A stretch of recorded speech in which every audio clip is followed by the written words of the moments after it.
দেশৰ অখণ্ডতাৰ বিষয়ক লৈ আপোচ নকৰিব।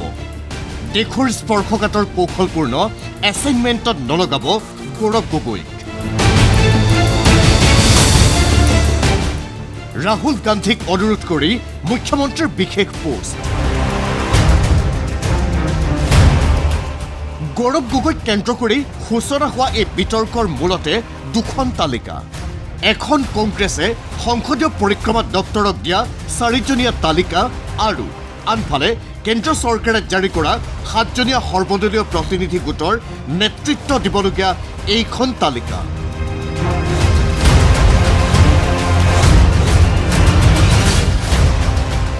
এতিয়া আহিছো ক'ৰ পৰা কেনেকৈ সূচনা হৈছে এই বিতৰ্কৰ। অপাৰেশ্যন সিন্ধুৰক লৈ বিশ্বৰ সন্মুখত পাকিস্তানৰ স্বৰূপ উদঙাব ভাৰতে।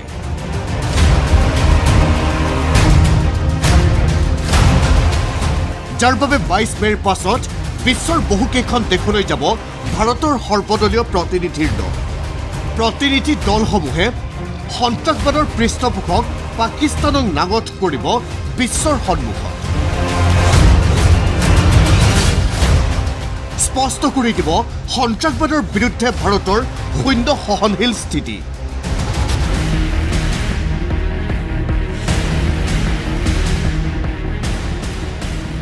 শুকুৰবাৰে কংগ্ৰেছৰ পৰা 4জনীয়া এখন তালিকা বিচাৰিছিল চৰকাৰে, যি সৰ্বদলীয় গোটত থাকি দেশক প্ৰতিনিধিত্ব কৰিব। কংগ্ৰেছ নেতৃত্বই ইয়াৰ বাবে প্ৰাক্তন কেন্দ্ৰীয় মন্ত্ৰী আনন্দ শৰ্মা, লোকসভাৰ বিৰোধী উপ দলপতি গৌৰৱ গগৈ, ৰাজ্যসভাৰ সাংসদ সৈয়দ নাছিৰ হুছেইন আৰু ৰাজ্যসভাৰ সাংসদ ৰাজা ব্ৰাৰৰ তালিকা দিছিল। পিছে কেন্দ্ৰীয় মন্ত্ৰী কিৰণ ৰিজিজুৱে সৰ্বদলীয় প্ৰতিনিধি দলৰ নেতৃত্বৰ বাবে ঘোষণা কৰা তালিকাত দেখা গ'ল শশী থাৰুৰকে।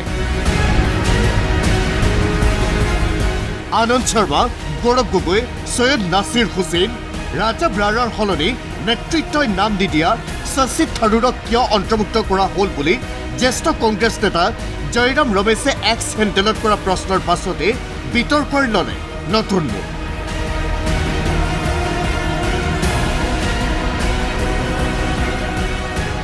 জয়ৰাম ৰমেশৰ এই প্ৰশ্নৰ আলম লৈ প্ৰথমে মুখ্যমন্ত্ৰী ডক্টৰ হিমন্ত বিশ্ব শৰ্মাই আৰু তাৰ পাছত মন্ত্ৰী পীযুষ হাজৰিকাৰ যুক্তি, প্ৰতিনিধি দলৰ পৰা আঁতৰাই ৰাখিব লাগে পাকিস্তানেৰে কানেকশ্যন থকা গৌৰৱ গগৈ। এক্সৰ উপৰি মুখ্যমন্ত্ৰীয়ে সংবাদ মাধ্যমৰ সন্মুখতো ৰাহুল গান্ধীলৈ কৰা অনুৰোধৰ কথা স্পষ্ট কৰিলে।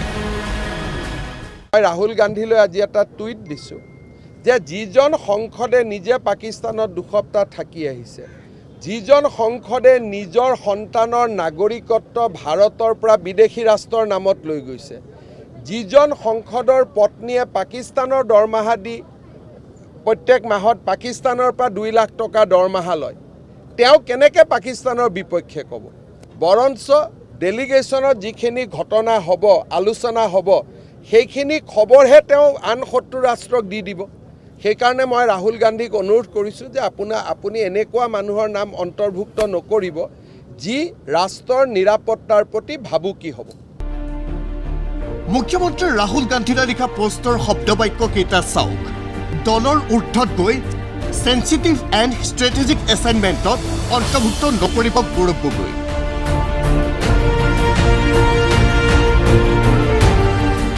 উল্লেখ্য যে দেশৰ সন্ত্ৰাসবাদ বিৰোধী স্থিতিক বিশ্ববাসীৰ আগত দাঙি ধৰিবলৈ সৰ্বদলীয় প্ৰতিনিধি দলক নেতৃত্ব দিব INCৰ শশী থাৰুৰ, শিৱসেনাৰ একনাথ সিন্ধে, বিজেপিৰ ৰবিশংকৰ প্ৰসাদ, বৈজয়ন্ত পাণ্ডা, JDUৰ সঞ্জয় কুমাৰ ঝা, NCPৰ সুপ্ৰিয়া সুলে আৰু DMKৰ কনিমাথি কৰুণানিধি।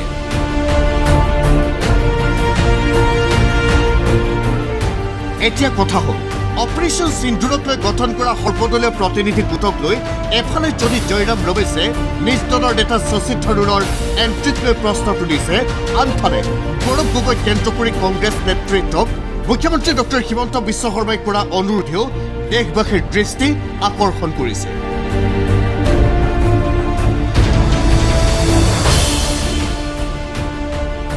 Bureau report ND24।